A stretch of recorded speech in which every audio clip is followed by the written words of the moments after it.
Hey everybody, Alex Kazora, SteelersDepot.com, back with some Pittsburgh Steelers preseason tape breakdown and analysis. Apologize for the delay in getting some All-22 from the preseason opener, the Pittsburgh Steelers victory over the Seattle Seahawks. Been really busy with training camp wrapping up, but wanted to get this video out here for you guys late on Thursday. Talking about Tre Norwood, I thought the Pittsburgh Steelers defense in general was a disappointment against Seattle, in particular the front seven and their struggles. But on the bright side, Tre Norwood, a second-year safety, former seventh-round pick, had a really strong game in coverage and in run support, and so we'll take a look at that today.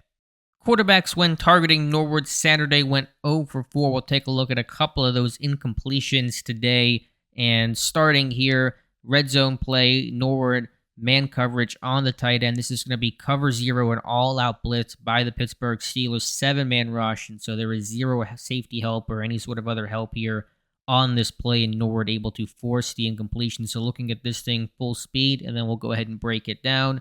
The in cut by the tight end Norwood, good position to help squeeze that throw and force the incompletion. And really, this is just understanding that, A, I have no help, and where's my leverage at, and how will the tight end adjust off of it? And so Norwood playing outside leverage here, knowing the tight end's going to come across because there is no safety help. He's going to try to cross his face and break to the inside, and then Norwood able to drive on the football there and make this a tough throw for quarterback Geno Smith. So, again, Norwood here playing outside leverage initially, understanding there is no safety help at all right here, so the tight end is very likely to break inside here on this route, try to find open space here in the end zone, and so breaking as the tight end cuts and declares to the inside with a good angle here and help squeeze this throw. It's a little out in front as well, so it's not a perfect pass by Geno Smith, but Tre Norwood able to squeeze and rally, and does a great job here to break and match this route really well by the tight end to close that gap there, understanding that the lack of leverage there that Norwood has, he has to overcome and make up for that,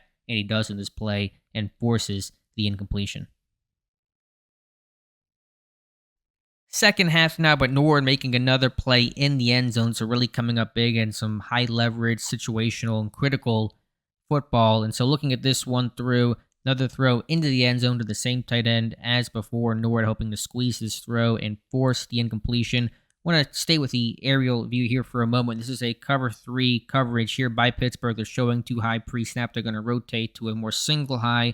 So we'll let this thing run through. It's deep third, deep middle, deep third, the 2 flat defenders, and then 2 hook zones underneath. But Norwood having the situational awareness of knowing there is no threat to the flat here, so I'm not going to really run to the flat here if a running back had leaked out or the tight end comes across.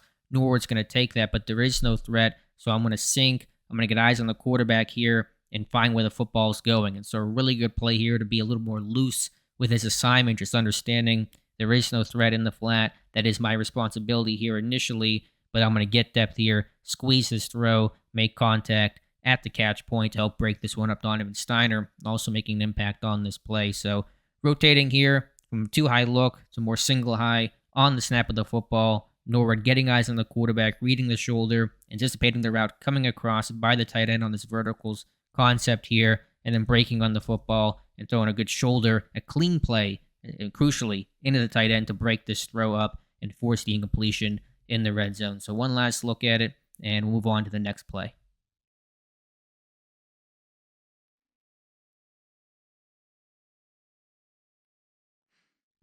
Last example we'll look at in coverage. This is near the end of the game here in the fourth quarter, and another play down the middle of the field. So Norwood, the single high safety on this play, and just doing a good job to take a good angle to the football here to the receiver, number 2 here, running down the seam and hoping to make that receiver have a business decision and not really go up for that one too strongly. And so just a good angle overall by Norwood to get off that far hash and get to the football there and force that receiver to not really, go as aggressively for the football as he may have otherwise tried to do. So nice throw here overall. Receiver does go up for it, but maybe feels the footsteps in Norwood here at the end just a little bit. Norwood lets him know that he was coming across there. So not the most high-level play in the world, but, Norwood here starting on the opposite hash and then coming across. He's taking anything vertical here on this play. So get your hips open, read the quarterback, take a good angle to the ball, and finish with some contact as well to force that incompletion.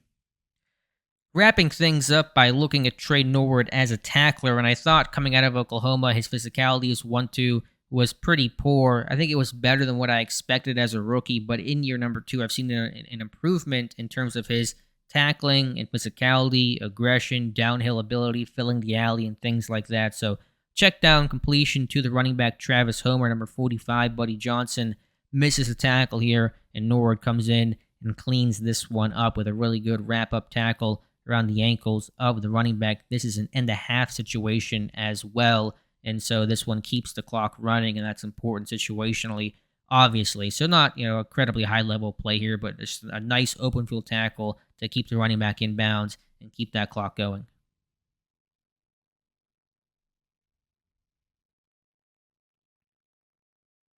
Last example, Tre Norwood making another play in the red zone. He made a lot of plays in that, high red zone, low red zone, some really critical real estate where I thought he excelled and played his best football, just coming downhill and filling the alley here. And last year, I don't know if he would have been this aggressive and this physical.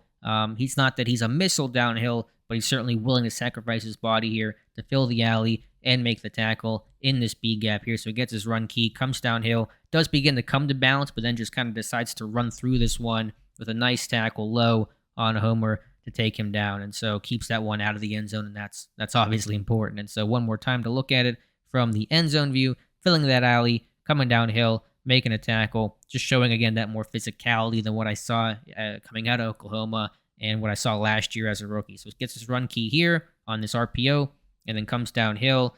Maybe you want to see him run through this a bit more, but trying to play controlled as well, but then shooting low and making a solid tackle. Overall, Norwood not an incredibly big or big framed or powerful or physical dude, but you've seen that improvement. It's a little similar to what Cam Sutton did year 1 to year 2, and then for Sutton, it's kind of a bigger jump later in his career, year two to year 3, year 3 to year 4. So Tre Norwood, a really good outing overall. He should be used as his team's dime defender this year, the 6th defensive back to come on the field in dime packages. He can play safety, he can play slot corner, and I've just seen a lot of growth from him during training camp. And then, obviously, in this game against Seattle, a guy they trust a lot in coverage on third down. Not the most toolsy guy, but a really smart player that takes good angles, has a high football IQ overall. He's versatile, and is going to provide really good depth for the Pittsburgh Steelers. So please let me know your thoughts in the comments below. Appreciate you guys watching. If you could like this video and subscribe to my YouTube channel, I'd appreciate that. Again, thank you guys for watching, and we'll talk to you soon.